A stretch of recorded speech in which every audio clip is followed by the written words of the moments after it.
नमस्कार, राष्ट्रहित में आपका स्वागत है। मैं हूं कपिल मिश्रा और राष्ट्रहित में आज हम बात करेंगे लटक गए निकाय चुनाव। जी हां, इलाहाबाद हाई कोर्ट की लखनऊ खंडपीठ ने यूपी के निकाय चुनाव में ओबीसी आरक्षण को लेकर फैसला दे दिया है।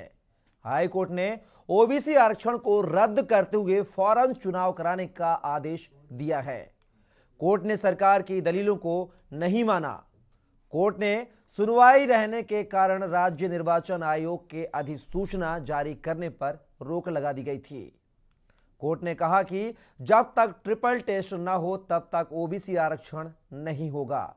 कोर्ट ने बिना आरक्षण के तत्काल चुनाव कराने के निर्देश भी दे दिए हैं।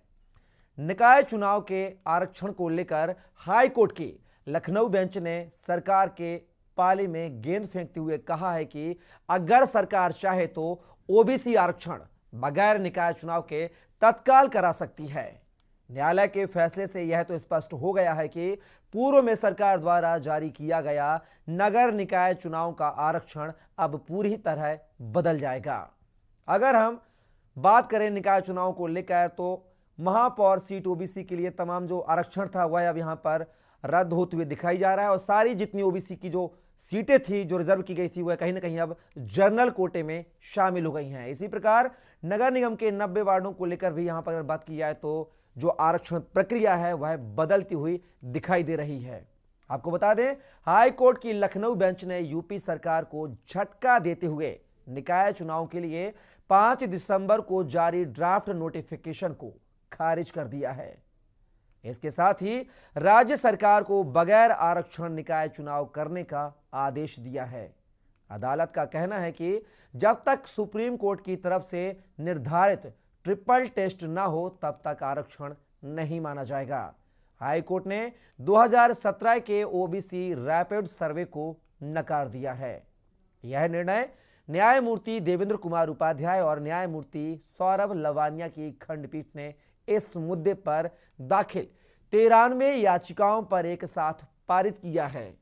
यूपी सरकार हाई कोर्ट के इस फैसले के खिलाफ सुप्रीम कोर्ट भी जा सकती है।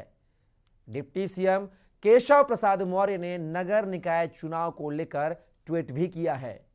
उन्होंने कहा है कि निकाय चुनाव के संबंध में माननीय इलाहाबाद हाई कोर्ट के आदेश का विस्तृत अध्ययन कर विधि विशेषज्ञों से परामर्श के बाद सरकार के स्तर पर अंतिम निर्णय लिया जाएगा, परंतु पिछड़े वर्ग के अधिकारों को लेकर कोई समझौता नहीं किया जाएगा। चुनाव आयोग के लखनऊ हाई कोर्ट बेंच में फैसला आने के बाद हमारे संवाददाता मोहम्मद शोएब ने याचिकाकर्ता शरद पाठक से खास बातचीत की है। आप भी सुनिए। हाईकोर्ट में आज चुनाव आयोग का फैसला आया, इस पर हमसे ज़्यादा बात करने के लिए शरद पाठक जी हैं, अधिवक्ता। सर, किस तरह जिस तरह आज चुनाव आयोग का फैसला आया है, क्या क्या किन किन मुद्दों पर रहा है? ये जो फैसला आया है इससे राज्य सरकार ने जो अन्य पिछड़ा वर्ग की सीटों का आरक्षण दिया था उसे माननीय न्यायालय ने निरस्त कर दिया और कहा कि ट्रिपल टेस्ट की कार्रवाई के बिना आप आरक्षण नहीं दे सकते हैं। और दूसरा निर्देश राज्य निर्वाचन आयोग को दिया है, कहा कि आप चुनाव शीघ्र से शीघ्र कराएं और बिना ट्रिपल टेस्ट की कार्रवाई का इंतजार किए कराएं, क्योंकि उसमें समय लगेगा। तो जैसा कि कहा जा रहा है कि चुनाव क्या टल सकते हैं या होंगे भी? नहीं, चुनाव टलना नहीं चाहिए। माननीय न्यायालय ने स्पष्ट निर्देश राज्य निर्वाचन आयोग को दिया है कि चुनाव आप शीघ्र कराओगे, क्योंकि टेन्योर खत्म हो रहा है। और ये ट्रिपल टेस्ट की कार्रवाई राज्य सरकार को करने का निर्देश हुआ, जिसमें समय लगेगा थोड़ा, पर उसका इंतजार नहीं करना है, चुनाव पहले करा देना है। एक फैसला हुआ है कि सरकार जो है क्या जा सकती है, सुप्रीम कोर्ट जा सकती है, इस पर क्या? हाँ बिल्कुल, राज्य सरकार के लिए विकल्प खुला हुआ, वो उच्चतम न्यायालय जा सकते हैं, माननीय उच्चतम न्यायालय जा सकते हैं। ठीक है, बहुत धन्यवाद। तो ये थे हमारे साथ में जो है चुनाव आयोग के याचिकाकर्ता जो है, जिन्होंने बताया कि जिस तरह से हाई कोर्ट ने जो है फैसले को जो है रद्द कर दिया सरकार के खिलाफ और सरकार चाहे तो सुप्रीम कोर्ट जा सकती है, लेकिन चुनाव टलने की अभी कोई बात सामने नहीं आ रही है। कैमरामैन दीपक के साथ मोहम्मद शोएब, के न्यूज़, लखनऊ। वहीं बीजेपी पिछड़ों की विरोधी है। नगर निकाय चुनाव में ऐसा पिछड़ों का हक मारने के लिए जानबूझकर गलत आरक्षण कराया गया है, ऐसा कहना है आप सांसद संजय सिंह का। बीजेपी सरकार बिना ओबीसी के चुनाव कराना चाहती है। सही सर्वे कराकर ओबीसी आरक्षण दो, फिर चुनाव कराओ। आदित्यनाथ जी सड़कों पर आंदोलन करेंगे। मैं बार बार इस बात को कहता हूं कि भारतीय जनता पार्टी अपनी मानसिकता से, अपनी विचारधारा से, अपने कर्मों से पिछड़ों, दलितों और शोषितों की विरोधी है। और आज जो हाईकोर्ट का फैसला नगर निकाय के चुनाव के संबंध में आया है, इससे एक बार फिर साबित हुआ है कि भारतीय जनता पार्टी पिछड़ों के खिलाफ है, पिछड़ों के आरक्षण के खिलाफ है, पिछड़ों को उनका हक देने के खिलाफ है। अब इस नगर निकाय के चुनाव में संवैधानिक प्रक्रियाओं का पालन करके आयोग बनाकर सर्वे कराकर आरक्षण लागू करना था, लेकिन जानबूझकर आदित्यनाथ जी की सरकार ने, भारतीय जनता पार्टी की सरकार ने ऐसा गड़बड़ आरक्षण किया कि हाई कोर्ट ने इनके नोटिफिकेशन को रद्द कर दिया। हाई कोर्ट ने इनके आरक्षण को रद्द कर दिया और यह कह दिया कि आप अगर प्रक्रियाओं का पालन करते हैं तो आरक्षण में ओबीसी को उनका हक मिलेगा, अगर आपने बगैर प्रक्रिया का पालन किए आरक्षण की व्यवस्था लागू की तो बिना आरक्षण के आप चुनाव करा दो। भारतीय जनता पार्टी के लिए, मोदी जी के लिए, केशव मौर्य के लिए, आदित्यनाथ जी के लिए यह साफ संकेत नहीं देती कि आपकी पार्टी और आपके नेता और आप लोग वास्तव में पिछड़ा विरोधी हो। अगर जरा सी भी आप में शर्म है तो सामने आइए और कहिए कि जो ओबीसी का आरक्षण है वो सही रूप में लागू किया जाएगा और जब तक ओबीसी का, पिछड़ों का सही हक नहीं मिल जाता, सर्वे कराकर सही आरक्षण की व्यवस्था लागू नहीं हो जाती, तब तक चुनाव नहीं कराया जाएगा। और जो अधिकारी इसके लिए जिम्मेदार हैं, सरकार में बैठे हुए जो लोग इसके लिए जिम्मेदार हैं, उनके खिलाफ कार्रवाई होनी चाहिए, क्योंकि ये मैं साफ तौर पे कह रहा हूं जानबूझकर किया गया कार्य है। भारतीय जनता पार्टी की पिछड़ा विरोधी मानसिकता को यह दर्शाता है। अगर बगैर ओबीसी आरक्षण के चुनाव में जाने की कोशिश भारतीय जनता पार्टी ने की तो आम आदमी पार्टी सड़कों पर इसका पुरजोर विरोध करेगी। हम इसके खिलाफ सड़कों पर आंदोलन करेंगे। तो 5 दिसंबर को जारी नोटिफिकेशन को लेकर इलाहाबाद की लखनऊ बेंच ने जो है सरकार की जो नोटिफिकेशन उसको रद्द कर दिया है और नए तरीके से ट्रिपल टेस्ट कराकर आरक्षण प्रक्रिया को लागू करने की बात कही है। साथ ही यह भी कहा है कि अगर सरकार चाहे तो बिना ओबीसी आरक्षण के भी चुनाव संपन्न करा सकती है। लेकिन इसी बीच उत्तर प्रदेश के नगर विकास मंत्री ए के शर्मा का भी बयान सामने आया है। चलिए सुन लेते हैं क्या कुछ कहा, उसके बाद चर्चा शुरू करेंगे। उत्तर प्रदेश में 2022 के वर्ष में जो निकाय चुनाव होने वाले थे उसमें कुछ याचिकाएं माननीय उच्च न्यायालय में दाखिल हुई थी। उस संदर्भ में आज माननीय उच्च न्यायालय का निर्णय आया है। राज्य सरकार का सूचना है कि माननीय उच्च न्यायालय के निर्देशानुसार आयोग गठित करके ट्रिपल टेस्ट की जो प्रक्रिया है उसे पूर्ण करके हम ओबीसी को आरक्षण देने के बाद ही हम चुनाव कराएंगे और उसके बाद जो चुनावी प्रक्रिया है उसको हम करेंगे। हम इसके कानूनी पहलुओं को और भी हम गंभीरता से, गहराई से अध्ययन कर रहे हैं और अगर आवश्यक होगा तो हम सुप्रीम कोर्ट भी जाएंगे हमारे वकीलों की सलाह लेकर के। हम इस विषय में अध्ययन कर रहे हैं। तो आज राष्ट्रहित में हम बात करेंगे लटक गए निकाय चुनाव, जिसको लेकर हमारे साथ विशेष मेहमान हमारे इस पैनल में होंगे, जिसमें अनुपम सिंह बीजेपी प्रवक्ता, साथ ही मैं ऋषभ मिश्रा जो कि याचिकाकर्ता हैं, हैदर अली समाजवादी पार्टी से प्रवक्ता, साथ ही राम लोटन निषाद जो कि ओबीसी प्रवक्ता हैं, साथ ही हमारे लखनऊ से संवाददाता मोहम्मद शुएब हमारे साथ जुड़ चुके हैं। आप सभी मेहमानों का बहुत बहुत स्वागत है आज के हमारे इस मुद्दे पर लटक गए निकाय चुनाव में। सबसे पहले शुरुआत करेंगे शुएब आपसे।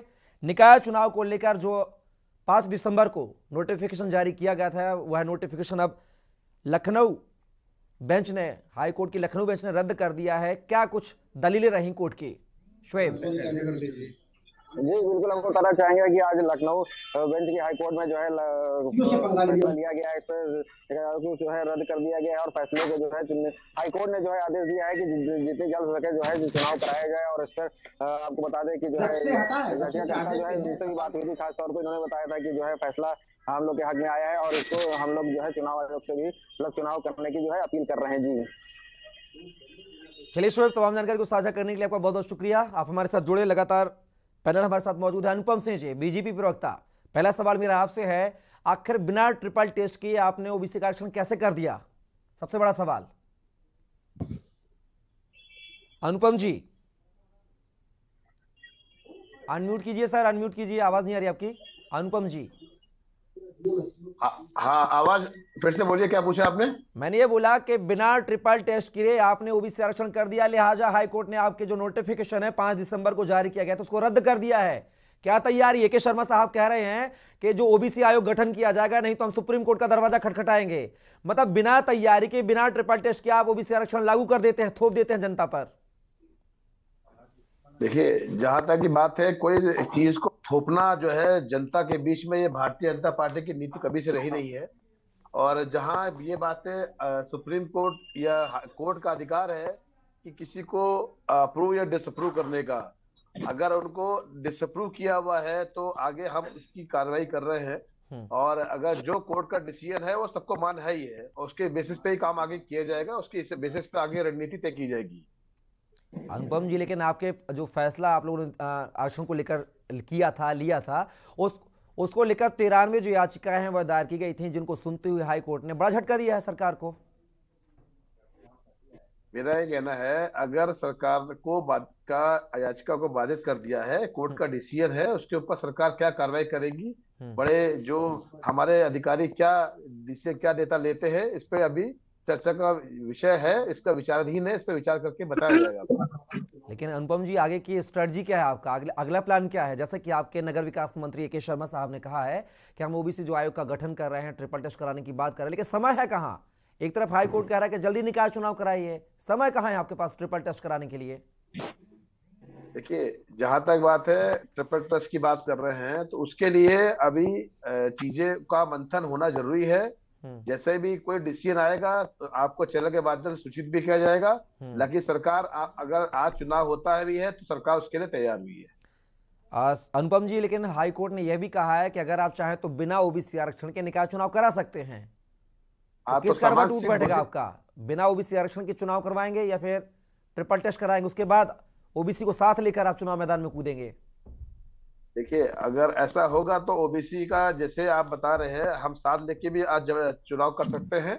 वो हमारे सारे जितने शीर्ष नेतृत्व है उसमें डिसीजन लेके जो भी होगा वो आगे हम लोग करेंगे। और अगर चुनाव होता भी है तो हम उसके लिए पूरी तरीके से तैयार भी है। लगातार हमारे साथ कांग्रेस प्रवक्ता मेहंदी हसन साहब भी जुड़ गए। आपका बहुत बहुत स्वागत है मेहंदी हसन साहब। राम लोटन निषाद जी हमारे साथ मौजूद हैं। राम लोटन जी, बात की जाए ओबीसी के जो कैंडिडेट थे, ओबीसी जो वर्ग था, क्या उसका सरकार अनदेखी कर रही थी उस ओबीसी वर्ग की, जिसको लेकर बिना ट्रिपल टेस्ट कराए ही आरक्षण प्रक्रिया को लागू कर दिया गया? हमसे पूछ रहे हैं सर? राम लोटस निषाद जी। जी देखिए, जो हम लोगों को पहले से अंदेशा था जी, ये ओबीसी को स्थानीय नगर निकायों में जो है कि उनके प्रतिनिधित्व को कम करने के लिए भारतीय जनता पार्टी यह षड्यंत्र कर रही है। जो 93 याचिकाएं माननीय उच्च न्यायालय लखनऊ खंडपीठ में योजित की गई थी, अगर जितने भी याचिका करता रहे हैं, अगर खंगाला जाए तो सभी के सभी वो भारतीय जनता पार्टी के कार्यकर्ता हैं। भारतीय जनता पार्टी ने जिस तरह से महाराष्ट्र के और मध्य प्रदेश के स्थानीय निकाय चुनाव में ओबीसी का आरक्षण खत्म करने का षड्यंत्र किया, न्यायपालिका का सहयोग लेकर के, दिल्ली के एमसीडी चुनाव में भी भारतीय जनता पार्टी ने जो है कि ओबीसी का रिजर्वेशन शून्य किया। हमने पहले भी कह चुका था कि यह भारतीय जनता पार्टी का बहुत बड़ा षड्यंत्र है। अगर इनको करना था तो नियमबद्ध तरीके से जाकर के, जैसा आज ट्रिपल टेस्ट की बात आ रही है, तो ओबीसी के जनसंख्या के आंकड़े इकट्ठा करने के लिए सरकार को पहले से तैयारी करनी चाहिए थी। और इसमें किसी न किसी न्यायपालिका पर कहा जाता है कि अंगुली नहीं उठाना चाहिए, लेकिन न्यायपालिका से अब धीरे धीरे ओबीसी एससी का विश्वास भी हटता जा रहा है, क्योंकि जहां भी भारतीय जनता पार्टी ओबीसी को आरक्षण से वंचित करना चाहती है, वह न्यायपालिका का सहारा लेती आ रही है। और जब तक ओबीसी का रिजर्वेशन यहाँ पर कंफर्म नहीं होता है, नगर निकाय का चुनाव नहीं किया जाना चाहिए, बल्कि नगर निगम हो, नगर पंचायत हो, नगर पालिका परिषद हो, इसको भंग करके जो है और जब जनसंख्या का आंकड़ा जब पुष्ट प्रमाण आ जाता है तो उसके हिसाब से ओबीसी का कोटा निर्धारण करके तभी चुनाव प्रक्रिया को आगे बढ़ाया जाना चाहिए। लेकिन निषाद जी, यहाँ पर अगर बात की जाए, सरकार के जो मंत्री हैं, नगर विकास मंत्री AK शर्मा साहब, उन्होंने कहा है कि एक जो ओबीसी आयोग है उसका गठन किया जा रहा है, ट्रिपल टेस्ट कराने की बात भी कही जा रही है। अगर नहीं होता है तो सुप्रीम कोर्ट भी वो जाने को तैयार हैं। अगर सुप्रीम कोर्ट जाते हो, अगर आपका जो फैसला है, जो 93 याचिकाओं पर जो फैसला आया है, हाई कोर्ट के फैसले को अगर सुप्रीम कोर्ट रद्द करता है तो ऐसे फिर क्या करेंगे आप लोग? देखिए, पहले मामला तो सुप्रीम कोर्ट ने ही तो हाई कोर्ट के सामने जो है कि इसका निस्तारण करने के लिए आदेशित किया था। ये तो सुप्रीम कोर्ट ने ही तो हाई कोर्ट को अधिकृत किया था। ये उत्तर प्रदेश के स्थानीय निकाय का जो चुनाव है, नगर निकाय का चुनाव है, उसका निस्तारण उत्तर प्रदेश का उच्च लेकिन न्यायालय निषाद करे। साहब, अभी AK शर्मा साहब का बयान आया कि वो सुप्रीम कोर्ट भी जा सकते हैं। उनका भी हाल ही का बयान हमने सुनाया है। देखिए, ये ओबीसी को भ्रमित करने के लिए या कोई भी षड्यंत्र कर सकते हैं। भारतीय जनता पार्टी कभी पिछड़े वर्ग की हितैषी नहीं रही है और न यह कभी भविष्य में हो सकती है। जो भारतीय जनता पार्टी मंडल कमीशन के विरोध में रथ यात्रा निकाली, हमारे 27% आरक्षण का विरोध किया, इस भारतीय जनता पार्टी से न्याय की अपेक्षा करना खुद अपने आप के साथ बेईमानी करना है। और आज जो भारतीय जनता पार्टी में ओबीसी के नेता हैं, केशव प्रसाद मौर्य जी बड़बोले नेता माने जाते हैं। जहां भी मामला आता है, कई अखिलेश को जेल भेजने की तैयारी की बात करते हैं। लेकिन जब ओबीसी पर जब कुठाराघात होता है, चाहे विश्वविद्यालयों में जो है कि हमारा आरक्षण, हमारा प्रतिनिधित्व खत्म करने का, चाहे PhD में खत्म करने का मामला रहा हो, चाहे 69,000 शिक्षक भर्ती में जो ओबीसी का 18,000 कोटा हड़पने का काम किया गया, लेकिन तब इन लोगों का जमीर मर जाता है, इन लोगों की बोलती बंद हो जाती है।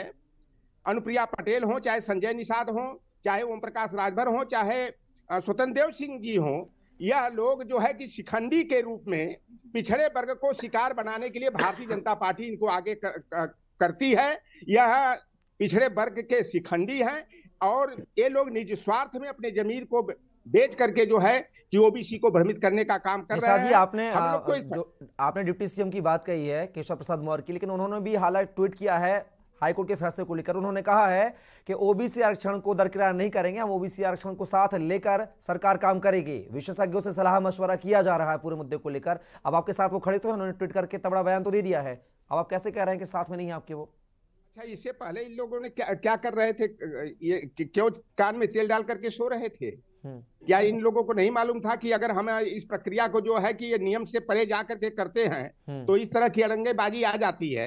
और 93, मैं तो पहले कह दिया कि 93 जो याचिका करता है, यह सभी के सभी भारतीय जनता पार्टी के कैडर हैं और इनका पता अगर आप लोग किसी माध्यम से लगवा लें तो सब के सब ये भारतीय जनता पार्टी इस षड्यंत्र की में शामिल रही है। भारतीय जनता पार्टी। निषाद साहब, आपको रुकना चाहूंगा। हमारे साथ ऋषभ मिश्रा, याचिकाकर्ता भी हमारे साथ जुड़े हुए हैं। ऋषभ, कैसे देखते हैं? आपने याचिका दायर की थी, हाईकोर्ट का फैसला भी आ चुका है, चुनाव रद्द कर दिए गए हैं, कहा गया है कि ट्रिपल टेस्ट कराकर ही फैसला ली सरकार निकाय चुनाव का। लेकिन कहीं ना कहीं एक हाईकोर्ट ने यह भी कहा है कि अगर सरकार चाहे तो बिना ओबीसी आरक्षण के भी निकाय चुनाव करा सकती है।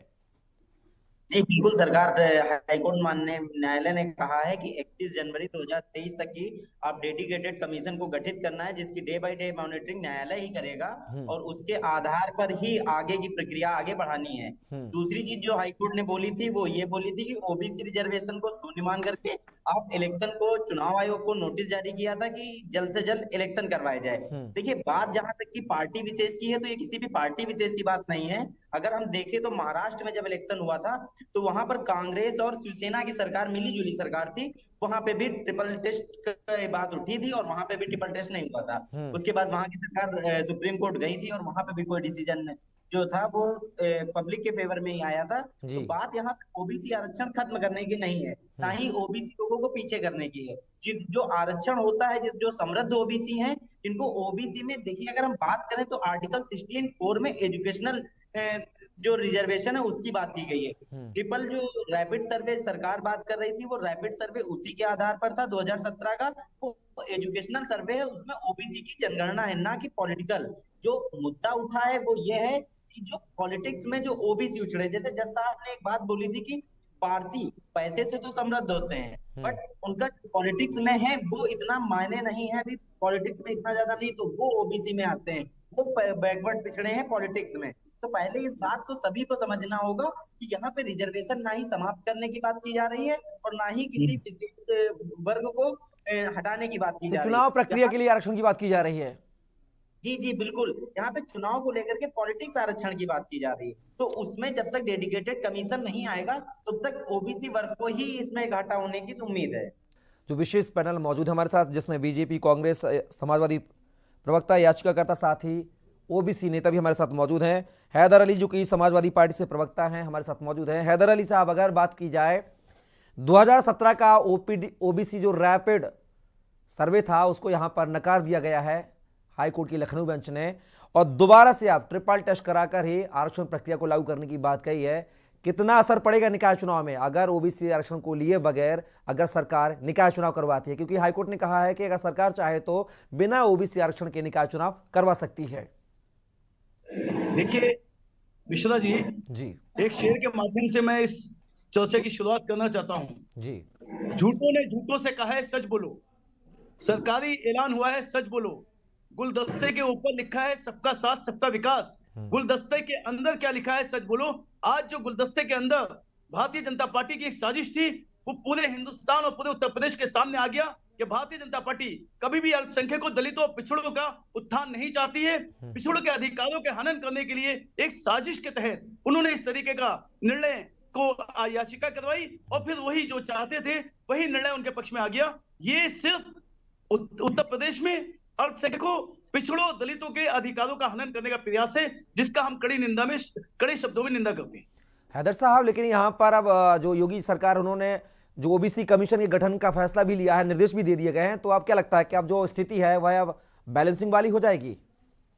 मैंने आपसे कहा कि गुलदस्ते के अंदर कुछ हो रहा है, गुलदस्ते के बाहर कुछ हो रहा है। ये चाहते हैं कि पहले ओबीसी का अपमान करें और फिर उसके बाद इस तरीके की साजिश करें कि थोड़ा सा निवाला डाल देंगे कि देखो हमने तुम्हारे लिए जंग लड़ी और उस जंग का रिजल्ट क्या है कि तुम्हें हमने 3 सीटें दे दी, 4 सीटें दे दी, 20 सीटें दे दी। इसको एक छोटी सी चीज के तौर पर उनको दिखाएंगे और उसको सिद्ध करेंगे कि हम ओबीसी के बहुत बड़े समर्थक हैं, हमने ओबीसी को आरक्षण के लिए लड़ाई लड़ी। वास्तविकता यह है कि ओबीसी का अपमान किया जा रहा है, उनके अधिकारों का हनन किया जा रहा है। बिल्कुल, हमारे साथ मेहदी हसन साहब, कांग्रेस प्रवक्ता भी मौजूद हैं। हसन साहब, यहाँ पर 70 पेज के जो हाई कोर्ट है उसने रिजल्ट दिया 70 पेजों में, जिसमें उन्होंने कहा है कि सरकार जो चाहे तो बिना ओबीसी आरक्षण के चुनाव करा सकती है। लेकिन अब यहाँ पर योगी सरकार ने एक बड़ा फैसला लिया है, ओबीसी कमीशन का गठन किया है, उन्होंने निर्देश भी दे दिए गए हैं। तो क्या माना जाए कि जो ट्रिपल टेस्ट कराए बगैर सरकार ने जो फैसला लिया था निकाय चुनाव कराने को लेकर 2017 के ओबीसी रैपिड फॉर्मूले के आधार पर, उसको भी हाईकोर्ट ने यहाँ पर रद्द कर दिया है। तो अब कमीशन गठन करके क्या इतने कम समय में, बचे समय में, क्या जो सरकार है निकाय चुनाव संपन्न करवा पाएगी या फिर बिना ओबीसी आरक्षण के ही सरकार निकाय चुनाव कराएगी? देखिए, सरकार को पता है कि इस बार ये हर जगह से यहाँ पर भी हारेंगे, तो इसलिए कि चोर से कहा चोरी करो, शाह से कहा जागते रहो। तो ये दोनों मतलब हेड और टेल दोनों इन्हीं के ही है। तो इसी वक्त उत्तर प्रदेश की जनता को बेवकूफ बनाने का बेहतरीन षड्यंत्र रच रहे हैं और इससे अब जनता समझ गई, 2-4 हो चुके। किसी ने कहा कि वो आते ही बाजार का सारा झूठ भेज गया और मैं सच लिए शाम तक बैठा रहा। तो सिर्फ इन्हें झूठ की एक लाइन खींची है जो उत्तर प्रदेश में लगभग 7 साल हो गए चलाते चलाते, लेकिन जनता समझ गई है कि अब होने वाला नहीं है, क्योंकि काफी टाइम हो चुका था जब चुनाव प्रक्रिया बिल्कुल लास्ट स्टेज को पहुंची। उसके बाद फिर उन्होंने कोर्ट के जरिए कोर्ट में फिर इस तरह के जो फैसले आज आए हैं, करीब 93 लोगों ने उसमें रीट दायर की थी। तो उस फैसले का उसके बाद फिर ओबीसी, इससे पहले बिल्कुल सही कहा कि हमारे जो पूर्व प्रवक्ता जो थे उन्हें कहा बात के, तो उत्तर प्रदेश में जब चुनाव से पहले कोई ना ही ओबीसी की बात होती है, ना अल्पसंख्यक की बात होती है, ना बहुसंख्यक की होती है, ना किसी दबे कुचले हुए व्यक्ति की बात होती है, ना दबे कुचले समाज की बात होती है। जब चुनाव आ जाते हैं तब इनको ये सब याद आता है। चलो भाई, ये सब चीजें बिल्कुल सही कहा कि एक छोटी सी कहानी है, किसी बादशाह ने कहा कि भाई उस राज्य में बड़ी दिक्कत हो रही है, परेशानी हो रही है, सबको बुलाओ। सबको बुलाया गया तो एक जानवर रख के एक पर नोचा, उसके बाद थोड़ा सा अनाज दे दिया, दूसरा नोचा, किराना, वो चिल्ला रहा था, देते देते आखिरी में ये रहा पूरा उसको गंजा कर दिया गया। और जब उसको धीरे धीरे अनाज मिलता रहा, वो अपना दर्द भूल गया। ठीक इसी तरह से आज उत्तर प्रदेश में भी कर रहे हैं, जनता को थोड़ा थोड़ा झुंझुना और लॉलीपॉप दे रहे हैं। और जनता समझ गई कि अब इस तरह को कुछ होने वाला नहीं है। 70% इससे पहले भी एक बार, और चाहे एक हमारे जो एक शर्मा जी हैं, उन्होंने भी कहा कि नहीं, हम जाकर कोर्ट के आदेश के और ऊपर जाएंगे, सुप्रीम कोर्ट जाएंगे। लेकिन अब समय बीतता चला जा रहा है, सिर्फ जनता को बहलाया जा रहा है, क्योंकि इनके पास कुछ बताने लायक उत्तर प्रदेश में या जितने भी हमारे जिले हैं उसमें कुछ बताने लायक शहरों में कुछ है नहीं। सड़कें टूटी हुई हैं, नालियां बजा रही हैं, कहीं को लाइटों की व्यवस्था बिगड़ी हुई है, समाज की जो कानून व्यवस्था वो। तो हसन साहब क्या लगता है आपको कि बीजेपी जो है ओबीसी आरक्षण को लिए बगैर क्या निकाय चुनाव करा पाएगी? सिर्फ जैसा कि आपने कहा कि सिर्फ ये खाना पूर्ति कर रहे हैं, सिर्फ ध्यान भटकाने का काम कर रहे हैं, तो क्या माना जाए कि निकाय चुनाव जो है बगैर ओबीसी आरक्षण के ही सरकार संपन्न कराएगी? देखिए, सरकार इस वक्त जो चाह रही है वो कर रही है, चाहे किसी को दबाने के बाद हो, अत्याचार करने के बाद हो, उसके ऊपर जो भी जितने भी जिससे साम दाम दंड भेद से जितने भी हथियार है उसका इस्तेमाल कर रही है सरकार। आप जान रही है, क्योंकि कोर्ट के जरिए तो सरकार अब इस वक्त दोबारा नगर निकाय चुनाव में तो आने वाली है नहीं, क्योंकि इस वक्त सारा खेल ओपन हो गया, खुल चुका है। और कोर्ट ने बहुत ही कड़े शब्दों में इनको जवाब दे दिया। लेकिन ये कोर्ट का आप देख रहे, करना जाने कितने फैसले पूर्व में भी हुए हैं कोर्ट के जरिए, तो उसको माना नहीं गया। तो इनके लिए कोई इतना महत्वपूर्ण नहीं है कि कौन क्या कह रहा है क्या नहीं कर रहा है, कि हमें क्या करना है, यानी सरकार को क्या करना है, ये जानते हैं कि हमें इस तरह से काम करना है। अनुपम जी बड़े आरोप लग रहे हैं यहाँ पर कांग्रेस प्रवक्ता मेहंदी हसन, अगर बात करें समाजवादी पार्टी के प्रवक्ता हैदर अली साहब, ओबीसी जो प्रवक्ता हैं निशात साहब, ने तमाम आरोप लगाए हैं कि आप जो है ध्यान भटकाने की राजनीति कर रहे हैं और बगैर ओबीसी को साथ लिए आप निकाय चुनाव कराएंगे। सिर्फ ये खाना पूर्ति है, दिलासा है कि हम यहाँ जाएंगे वहां जाएंगे, कमीशन का गठन करेंगे। क्या रणनीति है आपकी, क्या स्ट्रेटजी है? क्या बगैर ओबीसी के यूपी में आप काबिज हो पाएंगे निकाय चुनाव में? ये सपा या कांग्रेस की आप बात कर रहे हैं जी, ये आज आरोप लगा रहे हैं, प्रत्यारोप लगा रहे हैं, इनका काम यही है। और ये लगाएंगे, आज नहीं लगाएंगे, पहले लगा रहे थे, आज लगा रहे हैं, आगे भी लगाएंगे, कोई नई चीज नहीं है। देखिए, हम लोगों ने अभी आपके साथ में माननीय योगी जी का, ए.के. शर्मा जी का बयान सामने आया, आपने चैनल में बताया, जब उन्होंने साफ साफ बता दिया हम बिना ओबीसी के साथ लिए हम चुनाव नहीं कर रहे हैं, ओबीसी सर्वे करा रहे हैं और उस सर्वे पे सुप्रीम कोर्ट का जो निर्देश होगा वो हमारा मान्य होगा। पहले में आना चाहिए, ए.के. शर्मा जी का बयान आना चाहिए कि तो सुप्रीम कोर्ट भी हम जाएंगे। 2 साल पहले तो थोड़ा सा जो है आप इस चीज को आरक्षण ओबीसी के साथ में है, पिछड़ों के साथ में है। आज भारत सरकार की जो राष्ट्रपति है वो भी एक आदिवासी महिला है, तो इसलिए हम लोग को ये कहना किसी रंगों की पार्टी जो है ओबीसी को और अनमाइनॉरिटी को साथ लेके नहीं चलती है, ये पूरी तरीके से झूठ है। हम उनके साथ में उठाना चाहिए, 5 साल पहले उठाना चाहिए, लेकिन उस वक्त सब खामोश बैठे। लेकिन जब सामने चुनाव आ गए, अब आप ए.के. शर्मा जी आ रहे हैं कि नहीं, बिना ओबीसी के बगैर हम चुनाव नहीं कराएंगे। ये सवाल आपको इससे पहले भी करना चाहिए था, क्यों नहीं किया आपने सवाल? जनता समझ गई है। अनुपम जी, बड़ा सवाल है यहाँ पर। कांग्रेस प्रवक्ता मेहंदी हसन साहब कह रहे हैं कि इसके पहले आप क्यों नहीं आए, ए.के. शर्मा साहब क्यों नहीं आए? देखिए, हम जब कोई चीज विचाराधीन है कोर्ट पे, उस पे जो कोर्ट का डिसीजन है, अगर उसमें कोर्ट का डिसीजन ये आया है तो उसकी जरूरत पड़ेगी तो ओबीसी के साथ में हम सर्वे कराएंगे और जो उसके बाद जरूरत पड़े सुप्रीम कोर्ट भी जाएंगे।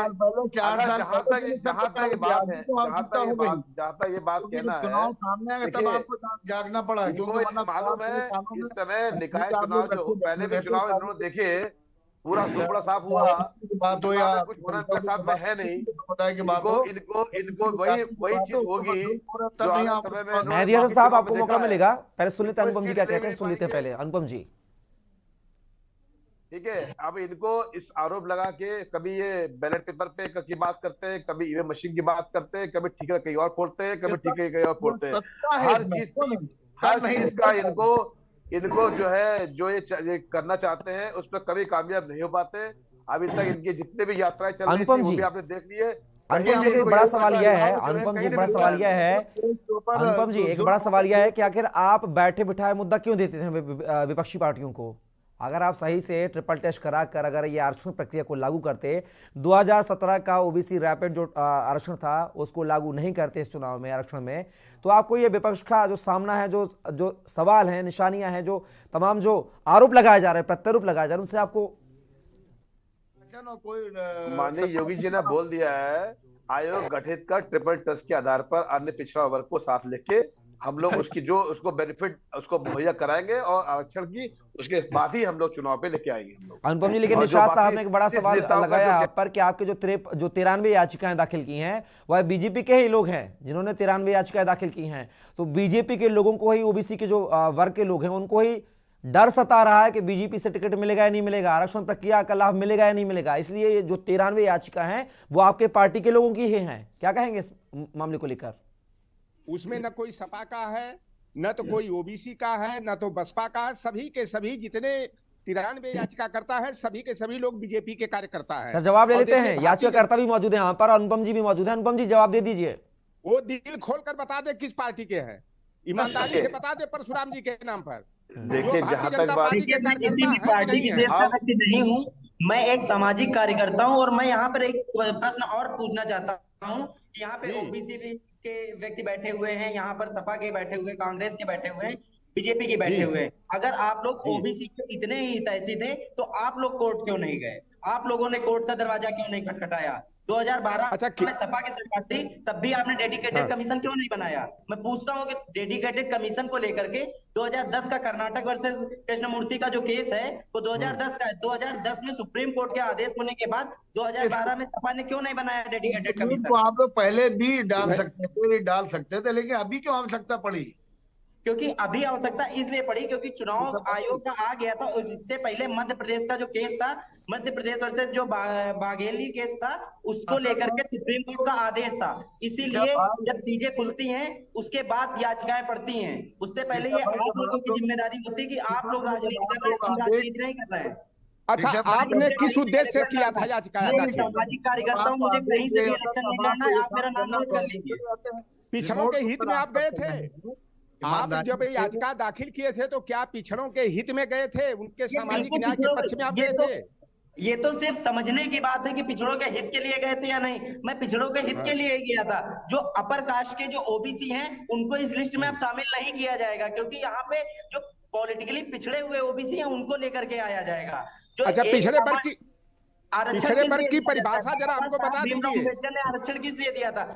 ओबीसी प्रवक्ता हैं, वह भी हमारे साथ जुड़े हुए हैं। निषाद साहब, आप बात कर रहे थे ओबीसी आरक्षण को लेकर कि ओबीसी जो वर्ग है उसका बीजेपी जो अनदेखी करता है, निकाय चुनाव को लेकर अपने तमाम बातें कही। साथ ही ये कहा कि बीजेपी के लोगों ने ही 93 याचिकाएं दाखिल की थी। लेकिन मैं आपको बता दूं, मध्य प्रदेश, महाराष्ट्र, बिहार और झारखंड में भी निकाय चुनाव पर ट्रिपल टेस्ट न कराने को लेकर वहां पर भी निकाय चुनाव रद्द किए थे। कोई पहला मामला नहीं उत्तर प्रदेश को लेकर, लेकिन वहां की सरकारों ने, तत्कालीन सरकारों ने वहां पर ट्रिपल टेस्ट करवाया। उसके बाद 1-1.5 साल बाद निकाय चुनाव संपन्न कराए, टेस्ट कराए, उन्होंने कार्यवाही की, पूरी अंजाम दिया। तो आप कैसे बोल सकते हैं कि यूपी जो सरकार है वह ओबीसी हित ऐसी नहीं है और बिना ओबीसी को लिए निकाय चुनाव कराएगी सरकार?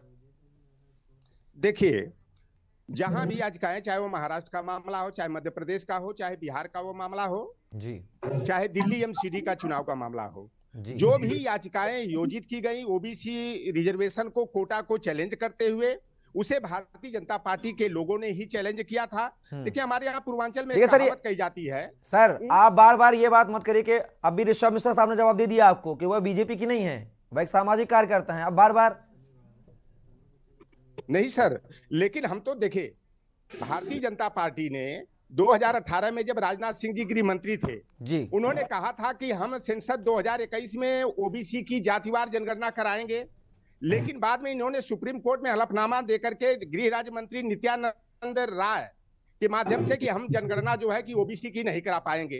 कांग्रेस ने 2011 में जो है कि सामाजिक, शैक्षिक, आर्थिक जनगणना कराया था, जिसकी रिपोर्ट जो है माननीय मोदी जी की सरकार ने 15 जून 2016 को उजागर किया।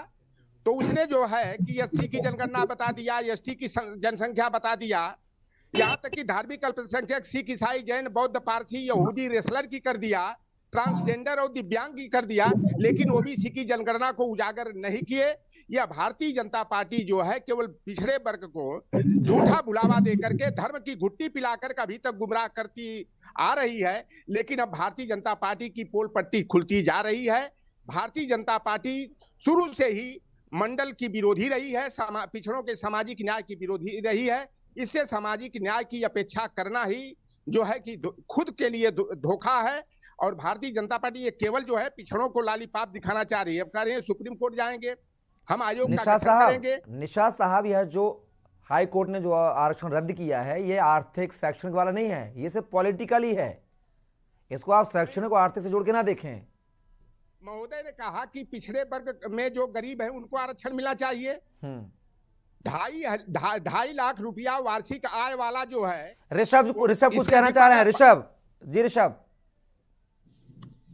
अनम्यूट कीजिए। ऋषभ अनम्यूट कीजिए, अनम्यूट कीजिए। ऋषभ मिश्रा अनम्यूट कीजिए। ऋषभ तक मेरी आवाज नहीं पहुंच रही है। ऋषभ अनम्यूट कीजिए।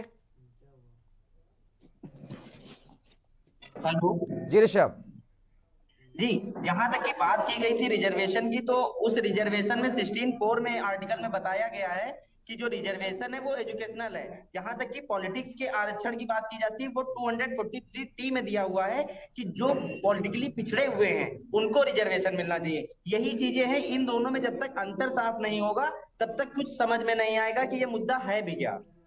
ऋषभ, ये निसार साहब को समझा दीजिए, वो थोड़ा कंफ्यूज मुझे लग रहे हैं। शायद नहीं, कंफ्यूज नहीं हूँ। ये जो माननीय मिश्रा जी कह रहे हैं, यानी कि राजनीति में जो पिछड़ा हो जी। अब बड़ी विडंबना है कि 2.5 लाख रुपया वार्षिक आमदनी वाला जो है कि वह आयकर दाता होता है और ईडब्ल्यूएस को 8 लाख वार्षिक आय पर जो है उसे गरीब मान लिया गया।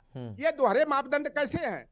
यही भारतीय जनता पार्टी के लोगों ने 86 में जो जनरल है उनको ईडब्ल्यूएस, वो अलग मुद्दा। आप दोनों मुद्दों को मिक्स करेंगे तो ये नहीं।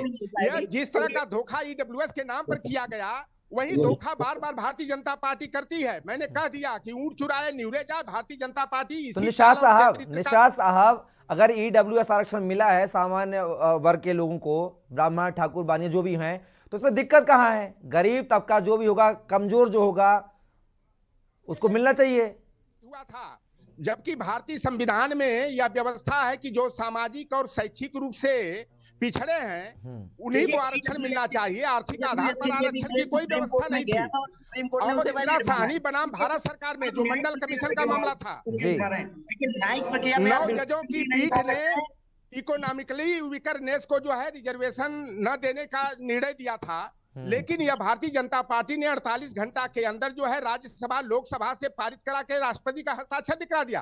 आखिर में ईडब्ल्यूएस को 10% आरक्षण देने का मानक क्या है, आधार क्या था? केवल ओबीसी के मामले में आता कि इनकी जनगणना का आंकड़ा नहीं उपलब्ध है। इनके निसार साहब 70 सालों से ओबीसी को आरक्षण मिल रहा है, एससी को मिल रहा है, एसटी को मिल रहा है। सुप्रीम कोर्ट ने फैसला दिया है गरीब तबका क्या जाति से गरीब होता है क्या? इकोनॉमिकली गरीब होता है इंसान, उसमें क्यों दिक्कत है आपको? फिर 1990 को 13 अगस्त 1990 के लिए ओबीसी के लिए आरक्षण की व्यवस्था हुई।